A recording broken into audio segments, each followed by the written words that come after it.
पालकमंत्री जयकुमार गोरे यांनी शिवसेना शिंदे गटाचे नेते भगीरथ भालके यांना जोरदार धोबी पछाड दिलाय।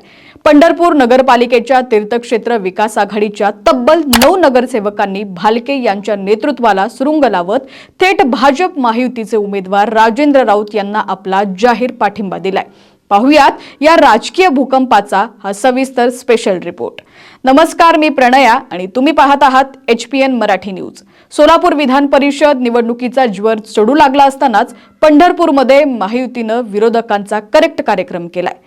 माजी आरोग्य मंत्री तानाजी सावंत यांचे पुतणे आणि भैरवनाथ शुगर्सचे चेअरमन अनिल सावंत यांच्या निवासस्थानी महायुतीची एक महत्त्वाची बैठक पार पडली। या बैठकीत तीर्थक्षेत्र विकास आघाडीच्या 12 पैकी 9 नगरसेवकांनी थेट पालकमंत्री जयकुमार गोरे यांची भेट घेतली आणि भाजपचे उमेदवार राजेंद्र राऊत यांना पाठिंबा जाहीर केला। विशेष म्हणजे अवघ्या 2 महिन्यांपूर्वीच भगीरथ भालके यांनी सर्व नगरसेवकांसह शिवसेना शिंदे गटात प्रवेश केला होता। मात्र आजच्या या महत्त्वपूर्ण बैठकीला स्वतः भगीरथ भालके गैरहजर राहिल्यानं सर्वांच्याच भुवया उंचवलेल्या आहेत।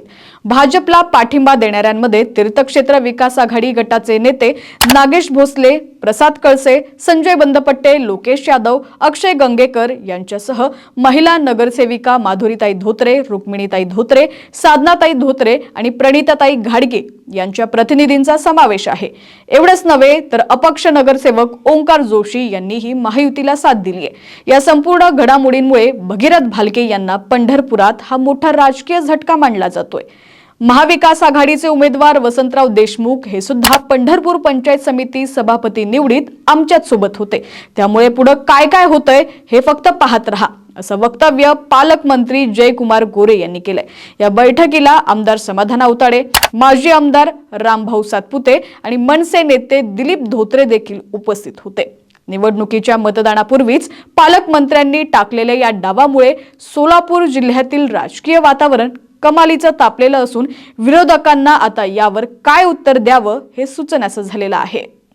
आता या सगळ्या घडामोडींमध्ये तुम्हाला देखील काय वाटतं हे सुद्धा मला कमेंटच्या माध्यमातून नक्की कळवा। पाहत रहा HPN मराठी न्यूज।